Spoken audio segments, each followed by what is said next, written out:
질문 받겠습니다. 네, 네, 네. 자, 네 일어나세요. 네, 고맙습니다. 네, 차례 또박또박. 안녕하세요. 60기 배견덕하입니다. 네, 고맙습니다. 네. 스님, 제가 원래는 계절을 잘 타는 편이 아니었는데요. 네. 올해는 유난히 가을도 타고 겨울이 되니까 마음도 더 스산한 느낌이 드네요. 네. 소식 끊어진 옛 친구도 그립고 네. 과거에 후회된 일도 자꾸만 생각나고요. 네.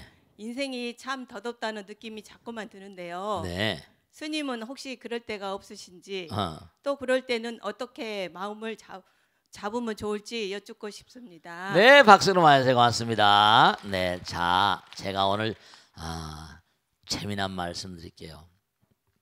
여름 말씀이죠. 산에 있다 보면 봄, 여름, 가을, 겨울마다 바람의 냄새가 달라요. 봄바람. 뭐 옛날에면 새맛바람 무슨 바람 뭐 그런 저 시골에 사는 분들은 바람에도 붙인 이름이 다른데요. 마바람이니 뭐니 해서. 봄바람 뭐죠? 봄바람 뭐죠? 바람 불어오면 괜히 처녀가 가슴에 뭐죠? 바람 나야 안 나요? 봄바람. 여름바람. 태풍 격렬하잖아. 가을바람. 스산하잖아. 낙엽이 지고. 겨울바람. 북풍, 계절풍. 묘하게 바람 따라서 말이죠. 바람 따라서 뭔가 우리의 마음도 따라 같이 간다니까요. 이 우주는 마하무드라예요. 이 우주는 뭔가 하니 네, 세월의 흐름 따라서 분위기도 달라져요. 여름 말씀이죠. 저는요, 제가 하나 말씀드릴게. 왜 재미난 말씀 드린다고 그러는 거 아니? 저는 물론 여러분 어떤 삶을 살아가시는지 모르겠는데 항상 말이죠. 괴로우나 슬프나 쓰라리나 아프나 언제든지요. 흘러가는 거잖아요. 그러니까 저는 어떤 마음을 가지고 사는 거 아니? 항상 흘러가는 거다. 좋은 쪽으로 가고 있지. 실제로 괜히 말이죠. 아무 이유 없이 괜히 그냥 즐거움. 이른바 말하면 허공에서 불보살님과 신장님들이 그러신지 괜히 내 마음을 즐겁게 해주시려고 그런지 괜히 즐거운 기분이 말이죠. 계속 흘러들고요. 우울한 마음을 내지 마세요. 항상 뭐냐면 좋은 쪽으로 가고 있지. 잘 되고 있는 거야. 부처님과 불보살과 신장들이 항상 내 편이니까. 그러면 이렇게 뭔가 떠올라도 말이죠. 옛날에 지금까지 살아오다가 즐거운 날들에 말이죠. 그런 걸 나에게 뭔가 즐거움을 연상시키기 위해서 그렇게 떠올린지는 알 수 없지만 나의 기억 속에서 떠오르는 건지 아니면 그분들이 떠오르게 하는지 그건 내가 뭐 명확히 밝혀낼 수 없어요. 그렇지만 항상 즐거운 마음으로 사니까 연상되는 것도 즐거운 게 많이 연상이 돼요. 그러니까 항상 뭐라? 기분이 뭐죠? 기분이 좋죠. 기분이 좋죠. 항상 흘러가는 것이고 좋은 방향으로 가는 것이다. 여러분이 왜 무엇 때문에 제가 이제 기분 이른바 말하면 기가 잠깐만 갈라진단 말이야. 모든 게 날씨 변하는 것처럼 변하잖아요. 그럴 바에 뭐죠? 우울한 생각을 가질 필요가 없어. 아무리 힘들어도 뭐죠? 좋은 쪽으로 가고 있는 거야. 항상 부처님께서 지켜보고 계신데 뭐 그래. 항상 부처님과 함께인데 신장들과 함께인데 그런 마음으로 사니까 괜히 마음에서 말이죠. 진짜로 노래가 울려 펴져요. 전혀 처음 본 하늘의 노래라고 할까. 기분도 좋고 연상 뭔가 과거에도 기분 좋았던 연상이 흘러나고 뭔가 알 수 없는 파동이 흘러다니고요. 그러니까 이기고 사는 거예요. 어떤 어려움도 말이죠. 실제로 그래요. 그러니까 우리가 미신주고 55미라 부처님 말씀 동안이 어리석은 사람들은 환경의 노예가 되지만 지혜로운 사람은 뭐라? 환경을 자꾸만 이용하면서 나가잖아요. 그러니까 그 제가 말씀잖아요. 여러분 진짜 제가 말씀드려요. 아까도 우리 기도에 대해서 공부했죠. 기도를 자꾸만 열심히 해보세요. 항상 부처님 생각해 보세요. 부처님 뭐죠? 니르바나의 상태에 계시잖아요. 기도가 몸과 마음 가운데 배버리면요 항상 뭐죠? 기도하는 마음으로 그 마음 가운데 저절로 몬 거 아니에요. 부처님의 거룩한 위실력, 정말로 표현할 수 없는 즐거움, 진짜 표현할 수 없는, 어떻게 말로 표현할 수 없는 즐거움이 그렇게 흘러들고 말이죠. 마음에 가득 차는 것 같고요. 또 뭔가 마음 가운데 어떤 걸, 계절의 흐름이 조락의 계절이니까 스산하기도 하고 뭐 괜히 멀리 떠나보고 싶기도 하고 막 이럴지 모르겠죠. 근데 그건 이제 세월의 흐름이니까 그럴 수도 있겠죠.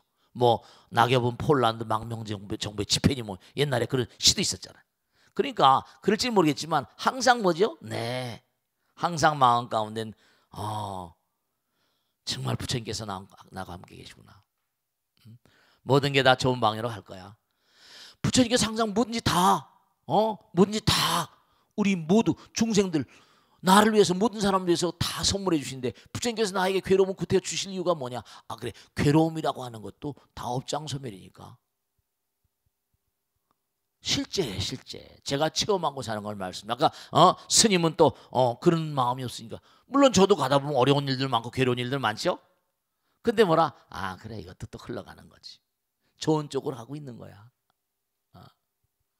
그또 조금 있다 또 뭐 이상한 뭐 연상작용이 오면서, 그러니까 항상 제가 느끼는 게 주변에 있는 보이지 않는 세계에서 항상 나를 지켜주는 어떤 존재들이 항상 뭐라? 나의 마음을 뭔가 아니 어떤 형태건 간에 아름다운 그런 마음으로 자꾸만 뭐라? 네, 이끌어 주시는구나. 그러니까 제가 이제 그렇게 얘기할 때가 많이 있어요. 어렵고 힘든 데 있으면 뭔가 아니 가서 좀 도와주고 와, 이런 말이죠.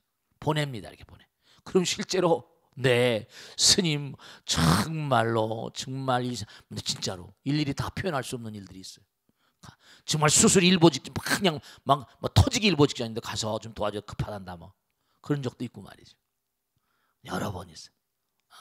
한 번은 뭔가 아니 거사님인데, 정거사님인데 제가 순례표를 갔다 왔는데 계속 무슨 전화가 들어왔더라고요. 저녁 11시 반에 들어. 너무 멀리 갔다 와서 전화가 안 되니까 그날 따라서 그래서 그냥 전화 특달같이 해서 그냥 그 의사 선생님 제가 아는 분인데 수술을 하고 나서 저한테 연락하신 스님, 이상하게 내 손이 아닌 것 같아요. 누가 내 손을 잡았나 봐요. 이래. 수술 내가 하는 게 아니라 누가 해주는 것 같았어요. 수술이 잘 됐습니다. 네, 그게 무슨 제가 보낸 신장님이나 무슨 이분들이 해줬다 말아 떠나서 뭔가 네, 그래요. 제가 항상 드리는 말씀이 부처님과 항상 함께서 하세요. 기도를 열심히 해보세요. 그러면 뭔가 어려운 가운데도 항상 즐겁게 살 수 있어요. 자, 스님 익명 게시판입니다. 저는 쌍둥이 아들을 둔 60대 초반의 주부입니다. 모아둔 재산이 많지는 않지만 평생 성실하게 직장생활을 해준 남편 덕분에 퇴직연금도 나오고 노후의 생계는 꾸려갈 수 있는 정도라 감사한 마음으로 살고 있습니다. 그런 저희 부부에게 딱 하나 있는 고민은 저희 집 쌍둥이 첫째 아들입니다. 일란성인데 어찌된 일인지 첫째는 어려서부터 병치레가 잦았습니다. 성격도 예민해서 조금만 신경을 써도 소화를 못 시키고 죽이며 위장약을 먹어야 했죠. 그러다 보니 첫째는 키도 작고 몸집도 왜소한 편입니다. 반대로 둘째는 어려서부터 먹성이 좋아 먹성도 좋고 성격도 낙천적이어서 키는 187cm에 몸무게도 100kg이 넘습니다. 얼굴만 닮고 체형은 반대라 사람들이 쌍둥이인지 모를 정도죠. 다른 집 쌍둥이들은 안 그렇던데 도대체 이유를 모르겠습니다. 네, 이게 다 꼭 일란성 쌍생아라고 똑같지 않습니다. 영혼이 이제 식이 두 개가 이렇게 들어갈 수 있으니까. 상황이 이렇다 보니 첫째는 공부만 한 내성적인 새님으로 자랐고 둘째는 어려서부터 반장을 도맡아 하며 학교에서도 인기가 많았습니다. 대학도 둘째가 좀 더 상위권으로 진학을 했고 첫째는 선생님이 되겠다며 교육대학에 갔는데 번번이 최종 단계에서 떨어져 아직까지 수험생입니다. 둘째는 단번에 원하는 회사에 입사해 직장에 다니고 있고 결혼을 앞둔 여자친구도 있고요. 두 아이가 항상 격차가 너무나서 평소에도 신경이 많이 쓰였는데 첫째가 그간의 스트레스가 너무 컸는지 최근에 공황장애 진단을 받았습니다. 부모로서 가슴이 너무 아프고 어떻게 도와줘야 할지 모르겠습니다. 스님 어떻게 하면 좋을지 지혜의 가르침을 주시면 감사하겠습니다. 안타깝겠네요. 우선 하여간에 중요한 것은 뭐냐면 언제 어떤 경우라 하더라도 생각을 해보세요. 뭔가 첫째 아들은 뭔가 자기 스스로 자꾸 부족함을 느낄 거 아니에요. 그죠?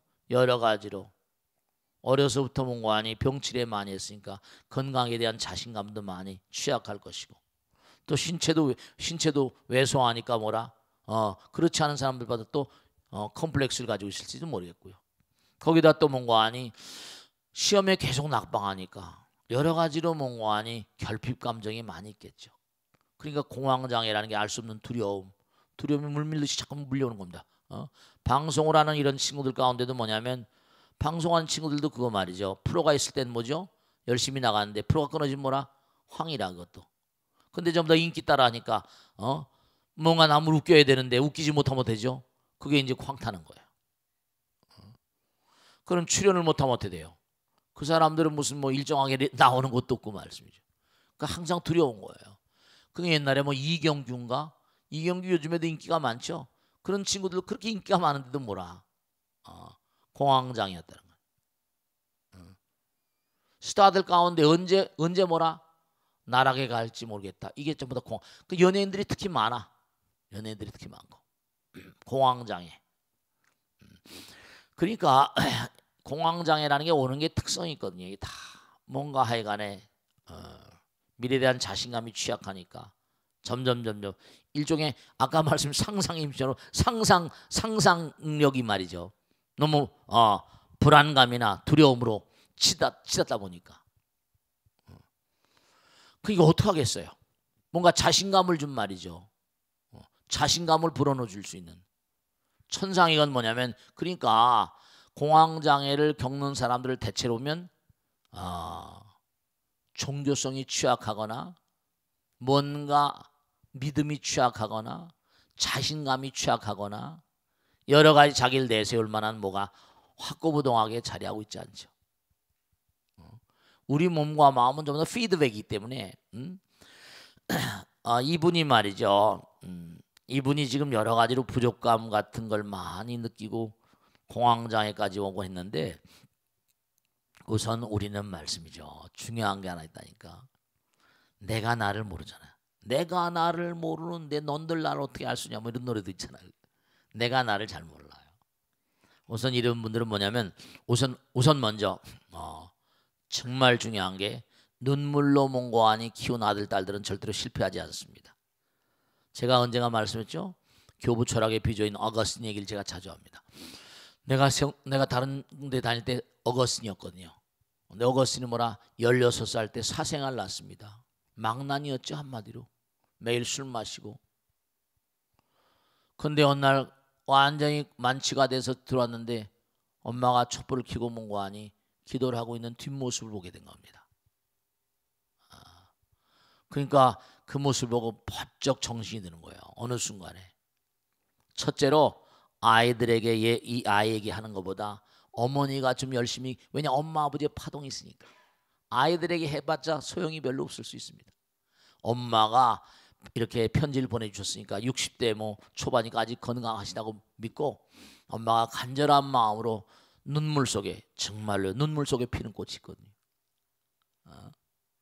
네, 부처님 정말로 제가 전생에 업이 두꺼워서 쌍생활 났는데도 이렇게 아이가 너무나 어려움 속에 처해 있습니다. 정말 아이의 앞날을 정말 올바른 길로 이끌어 주십시오. 분명히 이 아들은 내 꼭 잘 될 거로 믿습니다. 제가 꼭 당부드리는데 우선 엄마가 열심히 기도하는 자세를 끊임없이 내 견지하시고요. 그래가지고 어거스틴 몽고하니 그 망나니가 신부가 되기로 작심을 해가지고 교부 철학의 비조가 돼가지고 지금도 역사에 어거스틴 하잖아요. 유명한 고백록이라는 책도 있고요.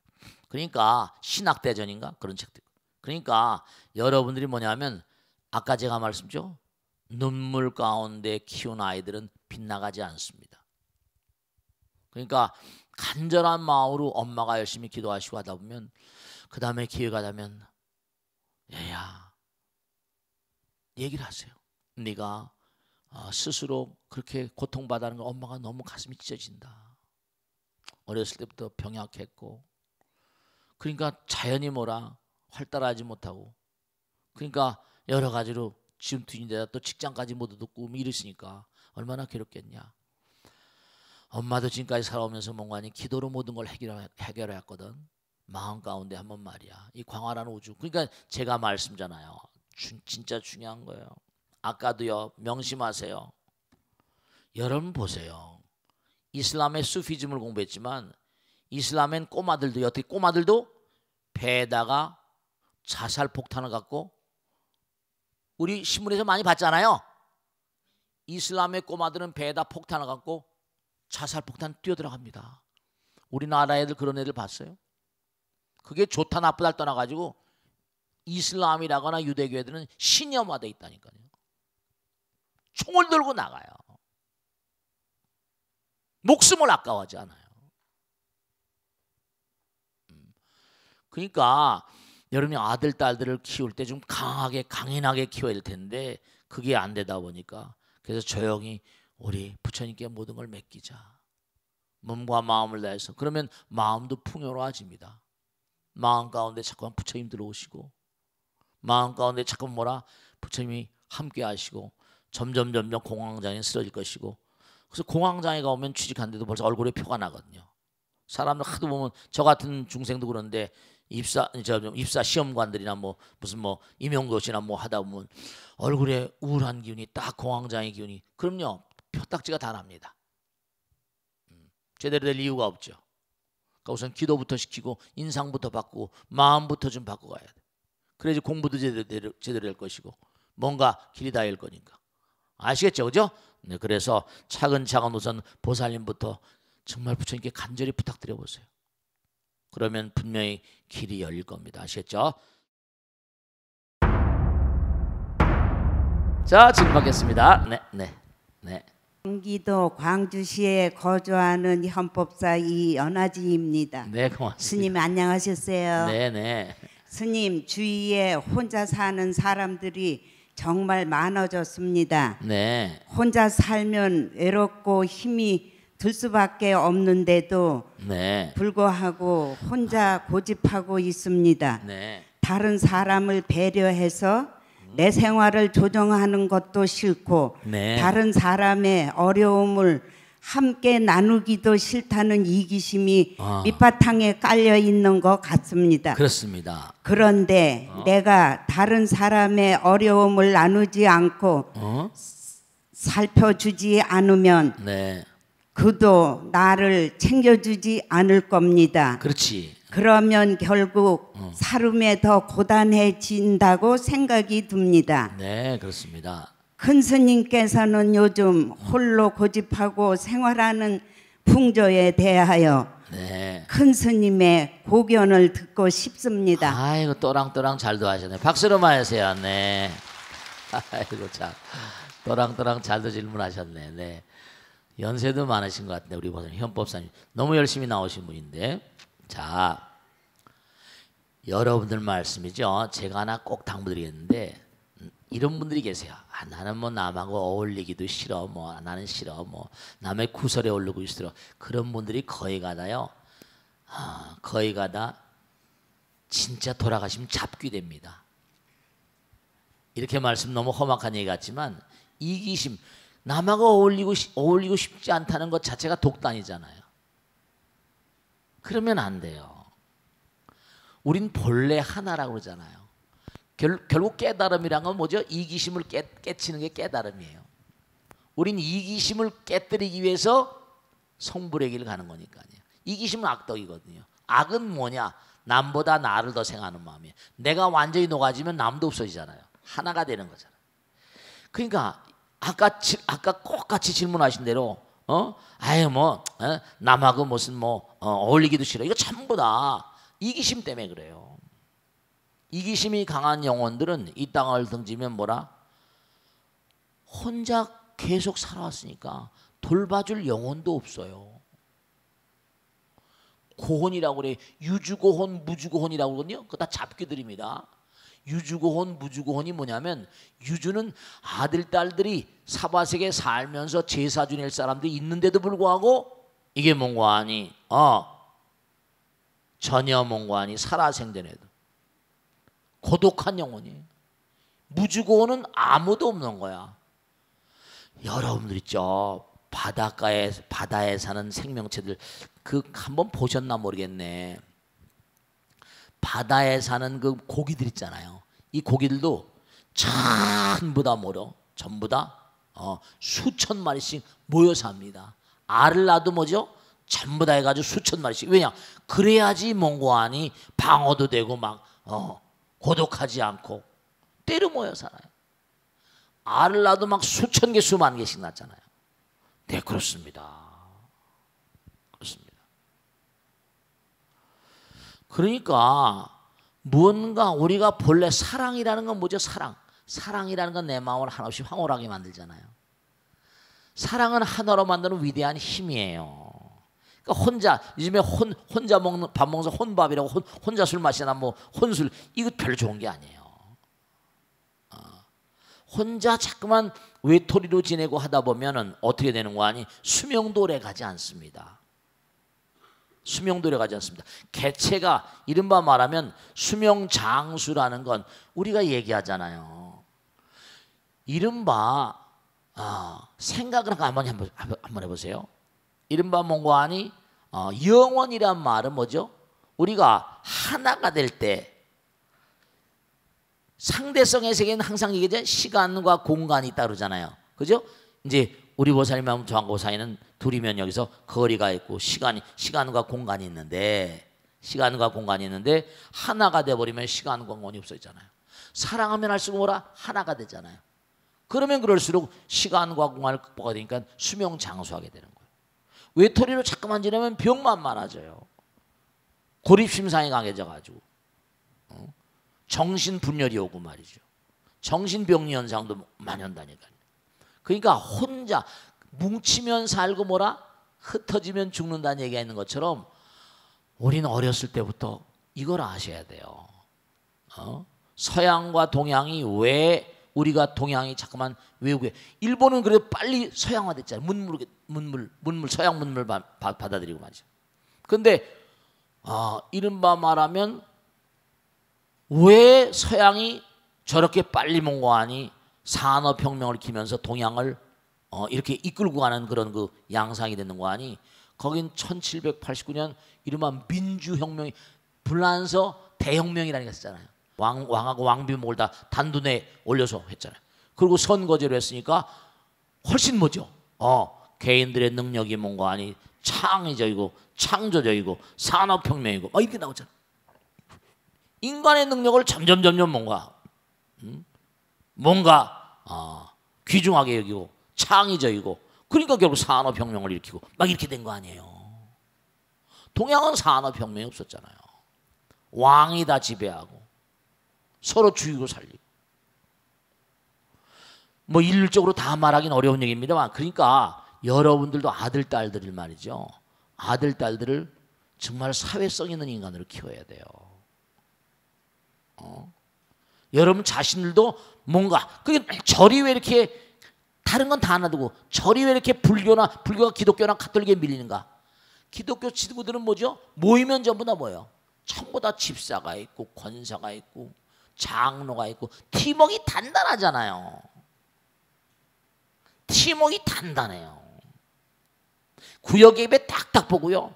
그 집안에 뭐 상이 난다든지 결혼식 나오면 그 집에 숟가락 먹는 까지 다 한다는 거 아니에요. 그리고 서로 십장가 보내고 팀워크가 튼튼해. 절은 우리 능에서 조금 낫다는 거예요. 다른 절들보다 공부시키면서 이제 팀워크를 짜고 어렵지만 나는 어울리기 싫고 그런 거 좋은 게 아니에요. 고립심상을 갔다 보면 죽을 때도 외롭습니다. 아까도 제가 말씀드렸잖아요. 장례식장에 갔는데 전혀 뭐라 찾아오지 않고 초라해가지고 말이죠. 그 사람이 어떻게 살아왔는가를 금방 알 수 있거든요. 꼭 명심으로 하시고 홀로이 우린 본래 하나거든요. 그 사람이 얼마나 사랑과 자비심이 돈독했는가 하는 건 그 사람 상을 보면 알잖아요. 그러니까 돌아가는 장례 보기 전에 뭔가 서로 이렇게 솔선수범하고 자 보살의 정의가 있잖아요. 여러분 다 보살 계 받았잖아요. 위대한 뭐라 용기와 신심을 바탕으로 해서 모든 유종 중생들을 열반의 세계로 이끄는 영웅 그랬잖아요. 우린 다 보살이 되자고 하는 거예요. 홀로이 뭐 이렇게 별로 좋은 게 아니에요. 내가 공부한 게 있으면 남에게 얘기하고 사랑도 연습을 자꾸 사랑을 펼쳐봐야 사랑이 커지는 겁니다. 자꾸만 해봐야 돼. 사랑을 자꾸만 해봐야지 사랑도 커져요. 무슨 말씀인지 알겠죠? 그래서 이제 결국은 무슨 부처님경에 보면 화엄경에 보면 딱딱 나와 있어요. 다 십지품에 보면 초지는 뭐 하늘나라 천왕이 되고 사천왕이 되고 뭐 도리천왕이 되고 다 어느 정도 공부를 해야지 어느 정도 수행을 해야지 어디에 태어난다는 게 다 나와 있어요. 그러니까 나라님은 하늘이 된다고 그러고 큰 부자는 하늘이 된다는 게 틀린 말이 절대로 아니에요. 과거생에 닦은 대로 가는 거니까. 아시겠죠? 자, 그러면 이제 익명 게시판으로 올라오는 걸 한번 보겠습니다. 스님 안녕하세요. 3년 전까지만 하더라도 일요일이면 늘 아내와 함께 일요패에 참석했었습니다. 하지만 이제는 혼자 참석합니다. 3년 전 불의의 교통사고로 아내가 먼저 세상을 떠났기 때문입니다. 안 됐네요. 제 아내는 누구보다 불심이 깊었고요. 기도도 열심히 하고 봉사활동도 많이 하면서 착하게 살았습니다. 그럼에도 불구하고 일찍 세상을 떠난 건 전생의 업 때문이겠거니 운명이겠거니 생각합니다. 그런데 스님, 전생의 업이 있으면 금생에서 아무리 착하게 살아도 전생의 업은 극복할 수 없는 것인지요? 전생의 업이 금생에 영향을 미치고 금생의 업이 내생에 영향을 준다는 것은 알고 있습니다. 그런데 금생에서 아무리 착하게 살고 공덕을 많이 쌓는다 하더라도 전생의 업을 넘어서지 못한다면 불확실한 내생을 위해서 기를 쓰고 착하게 살아야 하는 이유가 무엇일까 하는 의문이 들기도 합니다. 아내를 떠나보낸 괴로움과 슬픔이 이런 생각으로 이어지고 있는 것 같기도 한데요. 큰 스님께 위로와 바른 가르침을 청합니다. 좀 안타깝네요. 정말요, 이 질문을 받으면서 제가 생각나는 사건이 하나 있습니다. 옛날에 이제 동국대학교 학생들 장학금을 줄 때인데 꽤 됐습니다. 저 수유리에 가면 화계산안절 옆에 백상원이라는 스님들 기숙사가 있어요. 근데 그 기숙사에 꽤 오래됐습니다. 정말 훌륭한 보살님이 계셨습니다.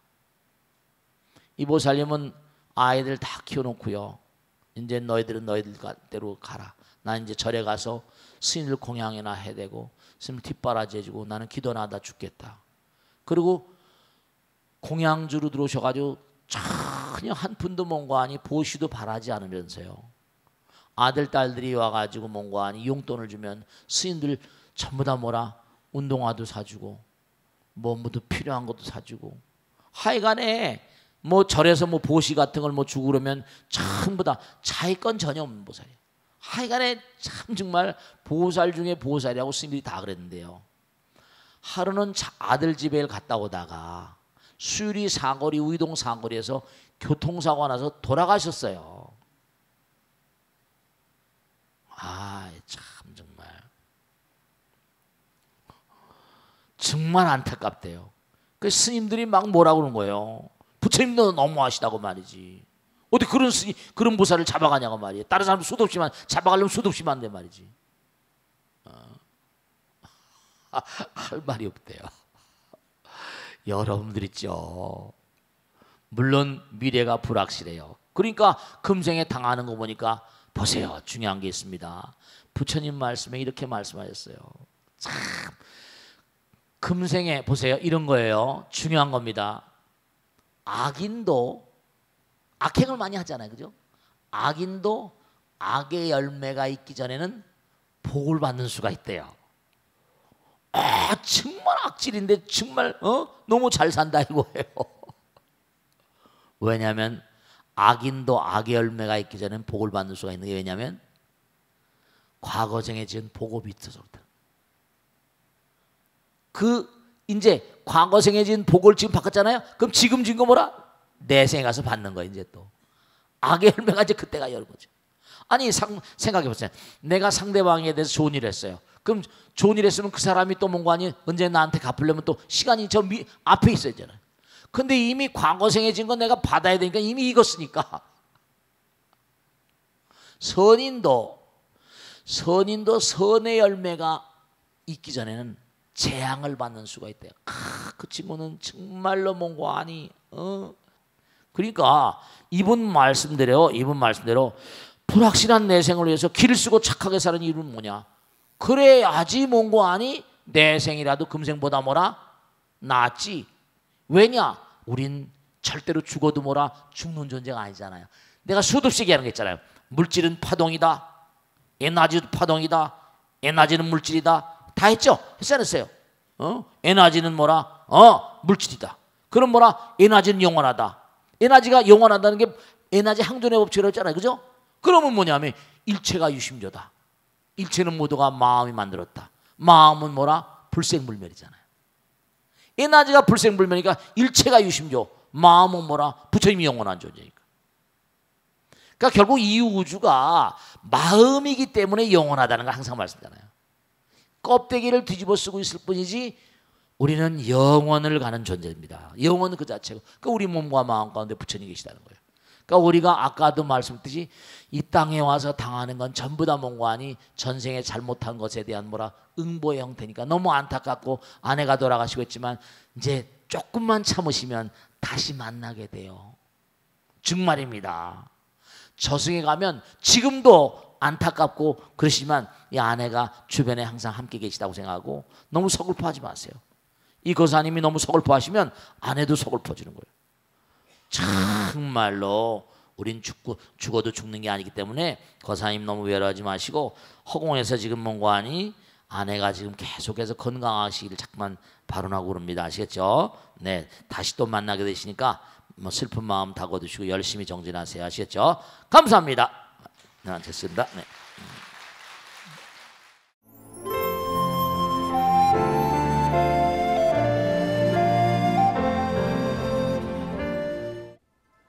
안녕하십니까? 지광 스님과 함께하는 경전 이야기 시간입니다. 오늘은 치문경운 가운데서 한 부분을 뽑았습니다.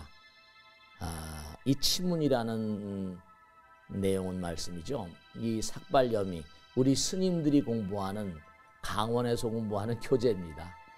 스님으로서 어떻게 일생을 살아갈 것인가, 수행생활 어떻게 할 것인가, 매일매일의 삶 어떻게 동응할 것인가, 그런 내용을 공부한 내용인데요.